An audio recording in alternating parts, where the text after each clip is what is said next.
1000 বার দরুদ শরীফ পাঠ করে, মাত্র 1000 বার। অনেকের কাছে মনে হচ্ছে যে 1000 বার তো অনেকবার, তাই না? কিন্তু কোনো ব্যক্তি যদি এই আমলটা করতে পারে, আল্লাহ তাআলা, আমি এই আমলটা করার পরে, আমি পরীক্ষিত একটা আমলের কথা বলছি।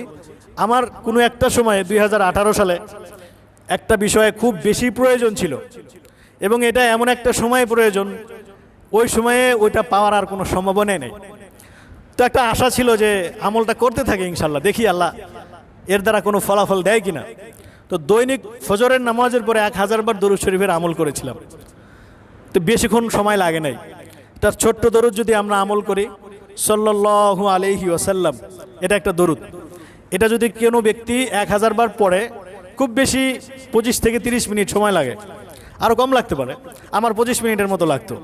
তো প্রতিদিন ফজরের নামাজের পরে এই আমলটা শুরু করলাম। তো শুরু করার পরে আল্লাহর উপর ভরসা করে গেলাম।